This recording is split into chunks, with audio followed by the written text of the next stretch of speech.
Hey everyone, it's Ben Hardy here, and in today's going to be reviewing the Volkswagen GTI. Before we get into this video, I want to give a huge shout out and thank you to the Ken Garf Volkswagen here in Orem, Utah for giving me some time with this GTI. I'm going to include a link to their website in the description down below so you can check out what they have currently. And then on a side note, if you want to save time and money the next time you purchase a car, link to my car buying guide in the description down below. Let's get into it.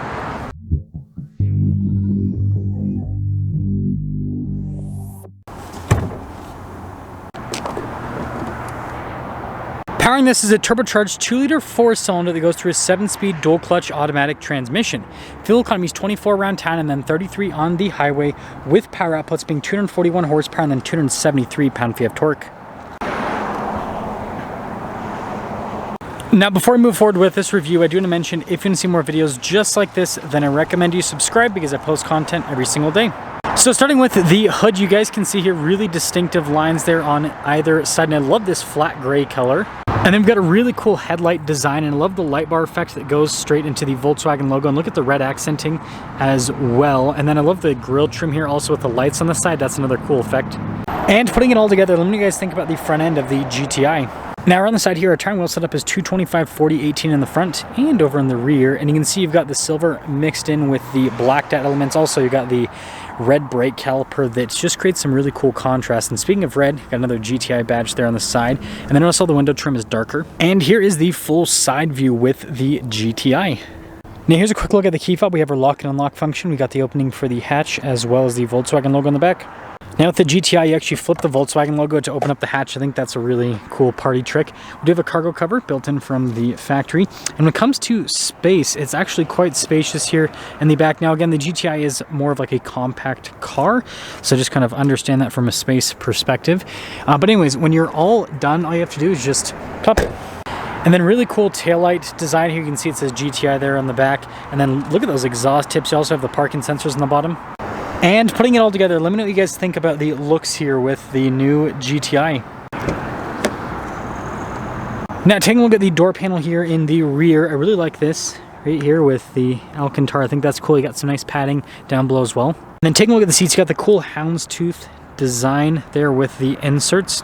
And then legroom back here is really good. We also have a little storage pocket. We got some vents here in the rear, and we also happen to have a cup holder armrest. And then last but not least, headroom. It's good. Now taking a look at the front door panel, soft touch here at the top, and then I like that trim piece. I think that's cool, and you can see more of the Alcantara and then the padding. All of our window controls, got our mirror adjustments. The mirrors do power fold in, and then you can see a quick look at the mirrors themselves there. And then taking a look at the front seat, GTI, and again, houndstooth design all down the center portion. Got your manual adjustments there on the side, and then pretty cool pedal layout. Steering wheel itself is manually adjustable as well, and then you got more soft touch trim on the dash.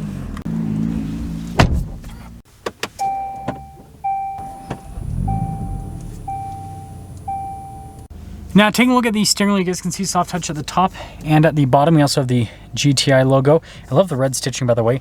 And then notice how it's got like a perforated texture. Here's a better look on the other side, so you can get a better grip. And then we've got practical controls like our adaptive cruise control, steering assist, heated steering wheel buttons, controls for the center stack, paddle shifters, by the way, for that dual clutch. And then you got your regular stocks here on the back as well. And then here is the gauge cluster. It's very similar to Audi's virtual cockpit. It's not like they're on the same manufacturing brand or anything like that. But anyways, you can scroll through a bunch of different menus on either side with it. That's cool. And then you can also change the view with the gauge cluster. So that's why I say it's kind of like Audi's virtual cockpit. It obviously just has, you know, Volkswagen styling on it. That is a really cool view. Now in reverse, we do have a backup camera with trajectory lines that turn with the steering wheel, and resolution with it is solid. And then as for the rest of the infotainment system, they still haven't changed anything with this. Some people have complained about it because of the climate controls here at the bottom with the volume controls. That's kind of like mixed in.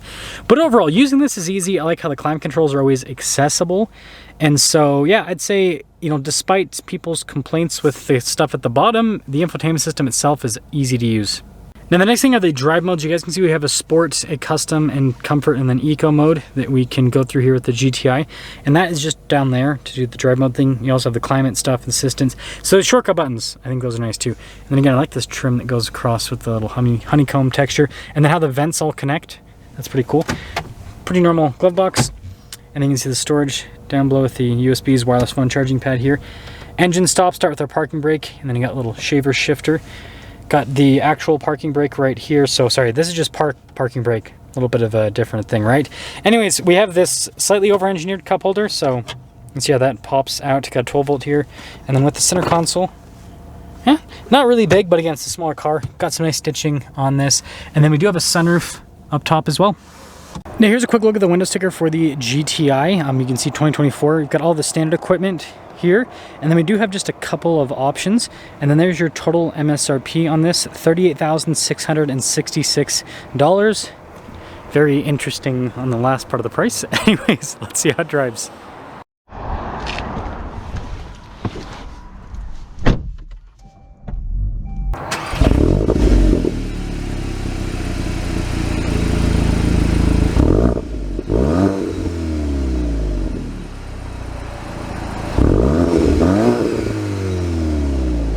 Well, let's talk about visibility before we set off. Here's your visibility over the hood, both of the mirrors, through the thrust of the rear, and shaver shifter away. Sorry, had to say it, because it looks like a little razor. But anyways, let us see how the GTI drives with the automatic. If you guys want a review on the manual, then I can do that down the road.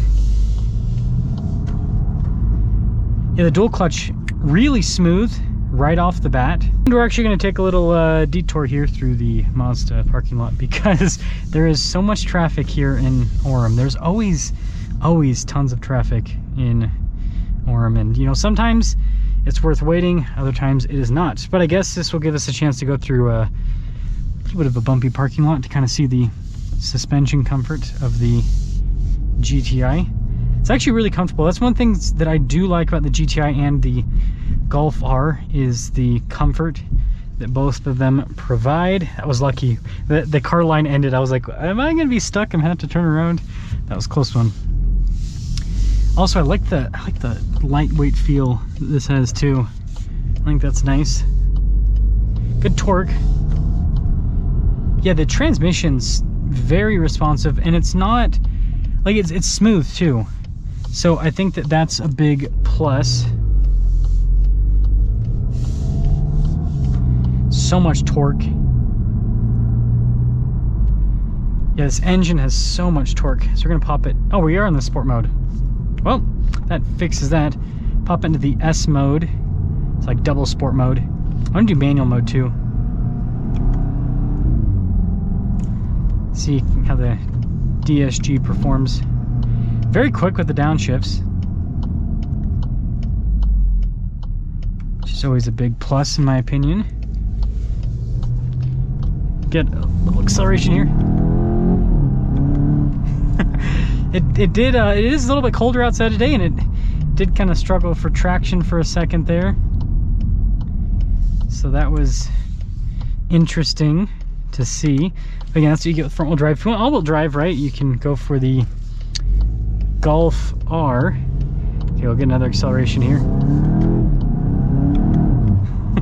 It's quick. Again, you hear the power figures and you're like, oh, this is not going to be too much, but it's pretty quick. And the thing I've loved so far is just the steering feel. It's got really good handling and steering feel. Drives really well.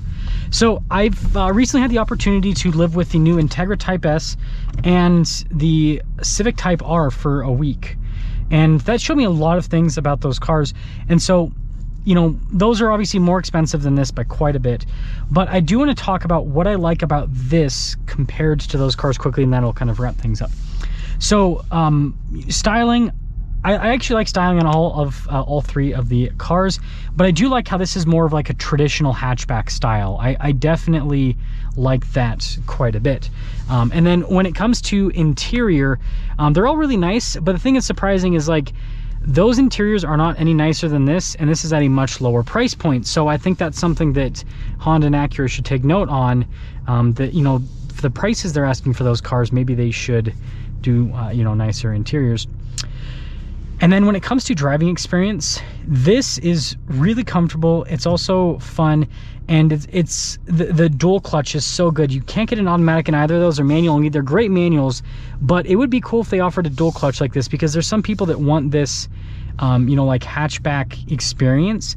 but they don't want the, you know, they don't want to have to deal with the manual, right? They want the dual clutch. So I think the dual clutch, the build quality and the interior materials and everything for the price point this is at, it's really good. And it's hard to beat the GTI in this price range that it's at. Let me know what you guys think about the GTI, and let me know what you guys think about this compared to the Civic Type R.